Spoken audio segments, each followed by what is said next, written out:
They invited her parents to stay for months. I was told I could visit for 30 minutes once a month. When I asked why, my son-in-law said, because they're real family. You're just old. My daughter shut the door in my face. But I still had one last thing to say. I'm Loretta, 67 years old, living alone in a small ranch house just outside Franklin, Tennessee. I'm a widow. My husband, Calvin, passed away in his sleep 8 years ago. Stroke, they said. One minute we were watching the news, and the next morning, he was cold beside me. We were married for 41 years. That man was everything to me. We raised one child, our daughter, Shelby. I don't know how to describe the love I had for that girl. When she was little, she followed me around everywhere. If I was folding laundry, she'd bring her dolls and copy me. If I cooked dinner, she stood on a stool next to me with her own little mixing bowl. I thought we were close. I thought I mattered to her. When she met Jeremy in college, things started to change. He was loud, always had something smart to say, and he looked at people like he already made up his mind about them before they even spoke. Calvin said, "Give him a chance." So I did. They got married in 2015. We paid for the wedding. The reception was in our backyard. I stayed up all night stringing fairy lights across the oak trees. I even sewed her veil when the one she bought didn't sit right. After that, they moved to Murfreesboro. Not too far, but far enough that dropping by wasn't easy. I called every Sunday. Sometimes she picked up, sometimes she didn't. At first, she said they were adjusting to married life. Then it was work. Then it was trying to start a family. Then the kids came. Elijah first. Then Carter. I thought maybe that would bring us closer again. It didn't. I barely saw them. They sent me pictures sometimes. Mostly through group texts with no reply when I responded. I offered to help, babysit, do school runs, anything. They always had a reason to say no.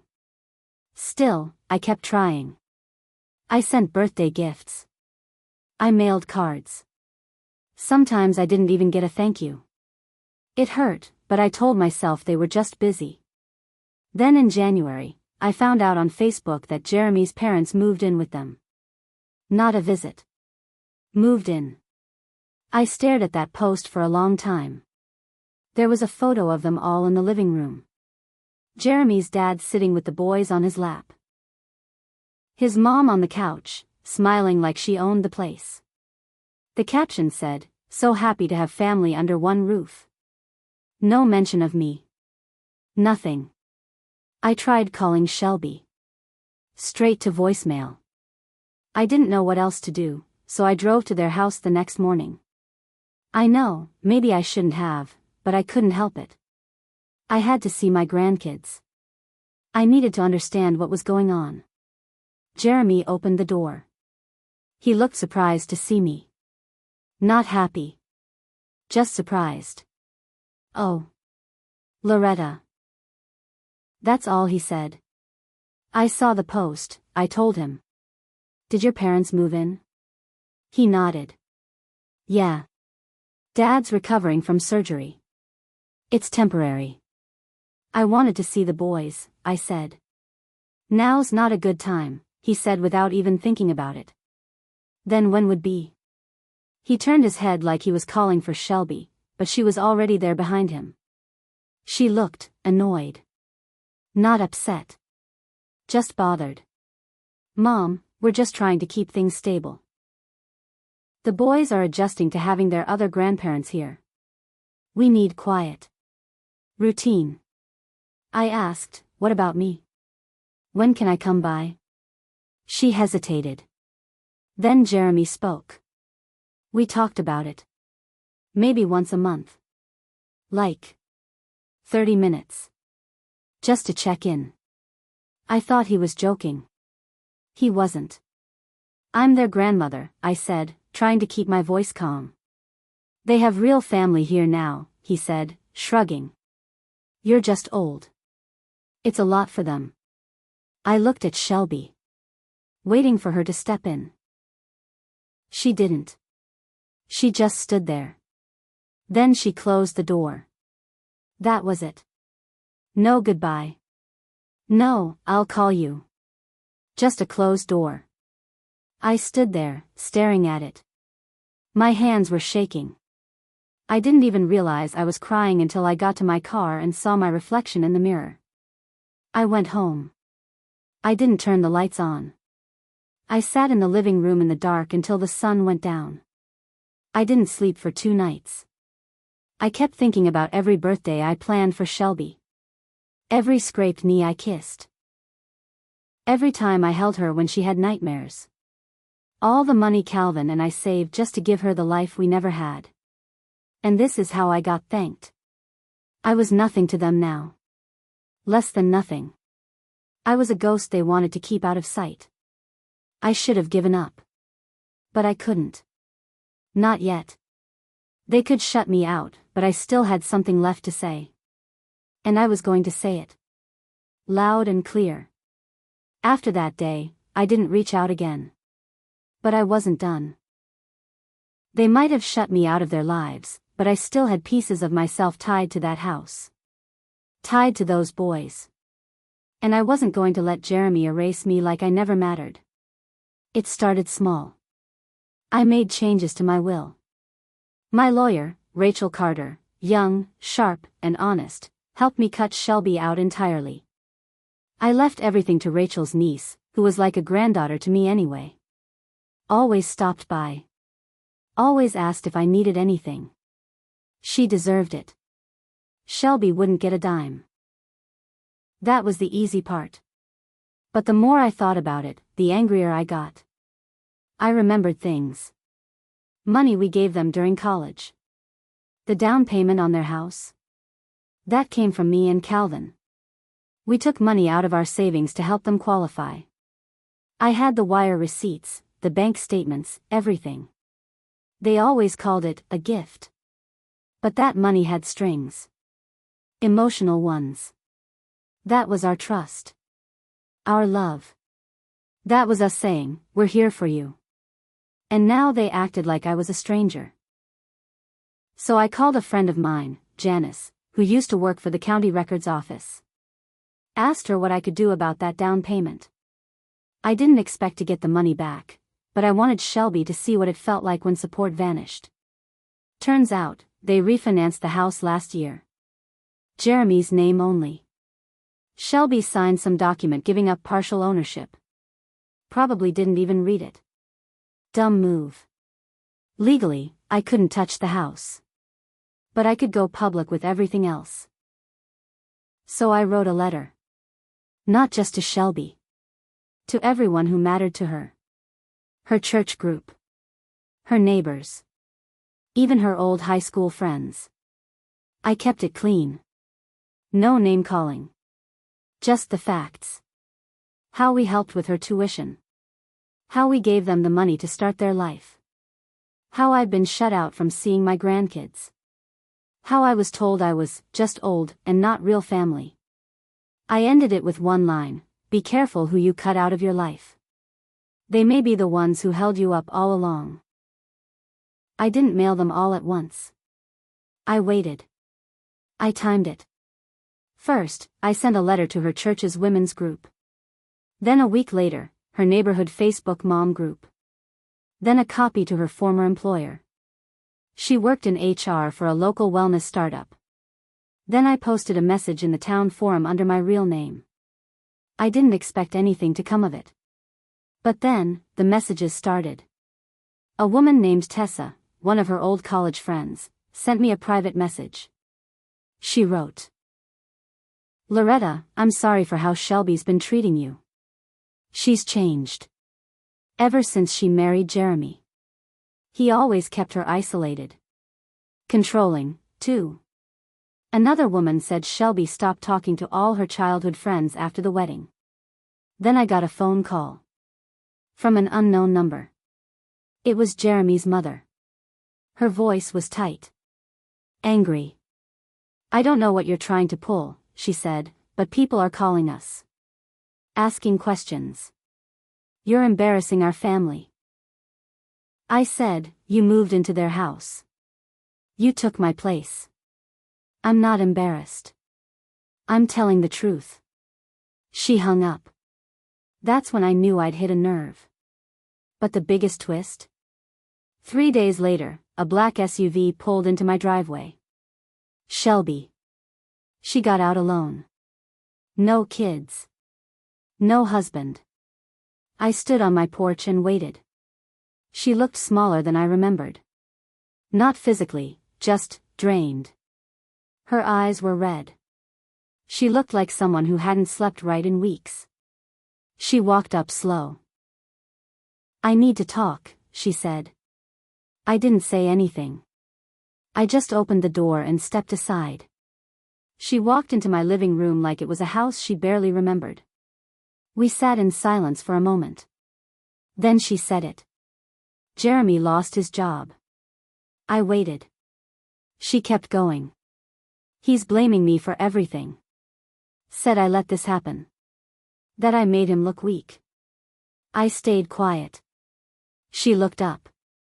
He pushed Elijah. Last week. I tried to say something, and he screamed in my face. Carter started crying. I packed a bag and went to stay at a friend's. I felt my hands curl into fists. I didn't know how bad it got until I left, she said, crying now. He isolated me. I let him. Then she looked at me. I'm sorry, Mom. That should have made everything better. But it didn't. It just made the anger settle deeper. Because now, after everything, she was back, not because she missed me. Not because she realized she was wrong. But because he broke her. And I wasn't sure if I could forgive that. Not yet. I made her tea. She sat at the kitchen table, rubbing her eyes. The same way she used to when she was a teenager and wanted me to say something first. But this time, I didn't. Because now it was my move. And I still had cards to play. Shelby stayed 2 nights with me. The first night, she barely spoke. She curled up on the couch under the same quilt Calvin used to nap with. I watched her sleep, and for a moment, I saw my little girl again. The one who used to sneak into our bed after nightmares. But the second night, things started shifting. I was cleaning up after dinner when she walked in with her phone. Her hands were shaking. He's threatening to take the kids, she said. Jeremy had filed for temporary custody. Claimed she was unstable, had abandoned the home, and that his parents were the primary caregivers. He attached screenshots of texts Shelby had sent me over the years, ones where she said she was overwhelmed, or needed space, or couldn't handle all the visits. He twisted every word. He's using my own words against me, she said, panicking. And he wasn't stupid. He'd filed in a court that leaned conservative on family matters. He knew what he was doing. I stood there for a minute, letting the rage sink in. This wasn't about the kids anymore. This was war. And Jeremy was playing dirty. I asked her, do you have anything on him? She blinked. What do you mean? Any proof? Video. Voice. Witnesses. She looked away. I deleted everything. I thought. I didn't want to make things worse. Of course she did. That's how she was raised. Don't make waves. Don't fight back. But that wasn't how I was raised. So I called someone. His name's Dennis Hale. Retired cop. Used to be a security guard at Franklin High. Now he runs a private investigations service on the side. Nothing fancy. Just old school stuff, phone records, surveillance, digging into backgrounds. He owed me a favor. Back when I was secretary, I helped him get his daughter into the special reading program. He never forgot it. Dennis came by the next morning. Shelby was nervous. Is this legal? She kept asking. I ignored her. Dennis asked me 2 questions. Where's Jeremy working now? He's not. He got fired, I told him. He was doing contract work for a logistics firm. Remote. Good, he said. Let's see what kind of secrets he's keeping while he's got so much time on his hands. Then Dennis smiled at Shelby. You want your boys back safe? You're gonna have to get your hands a little dirty. She didn't answer. But I could see the shift. The anger rising in her. Maybe for the first time. A week passed. Dennis sent me updates. Jeremy wasn't just unemployed, he was in deep debt. Credit cards maxed out. He'd been gambling online. One of the accounts was in Shelby's name, with a fake email address. Worse, he'd pawned Shelby's engagement ring last November. But the biggest thing? He was seeing someone else. A woman named Monica. Younger. Blonde. Worked at a yoga studio in Brentwood. Dennis had photos. Receipts. Text logs. Jeremy had been meeting her every Wednesday while telling Shelby he was working from a co-working space. I printed it all. Put it in a manila folder. Shelby sat at the kitchen table, flipping through it. Her hands were steady now. Her eyes were cold. Do you want to fight back? I asked. She nodded once. So we did. She hired a new lawyer, one Dennis recommended. Woman named Diane Travis. Tough as nails. Used to be a prosecutor. Now specialized in family law. Knew exactly how to handle men like Jeremy. They filed for emergency custody. Cited emotional abuse, manipulation, and financial misconduct. Attached photos, logs, bank statements. Jeremy never saw it coming. 2 days later, Shelby got temporary full custody.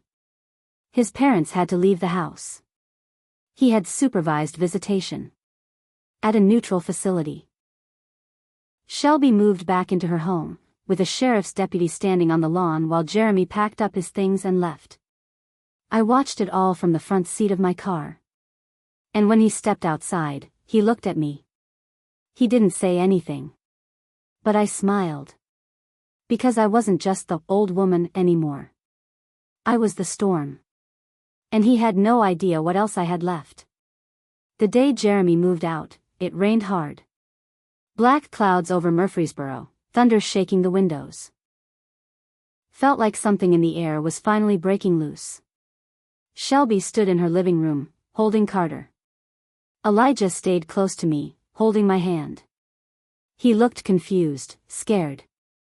Jeremy came down the stairs with 2 duffel bags, his father trailing behind him. His mother had already left the night before, refusing to face Shelby. She'd left a note on the kitchen counter, some dramatic rant about how blood doesn't turn its back on blood. Shelby read it once and threw it straight in the trash. When Jeremy saw the deputy standing by the porch, his smirk vanished. You're really going to do this in front of the kids, he said. Shelby didn't answer. She didn't need to. The court had spoken.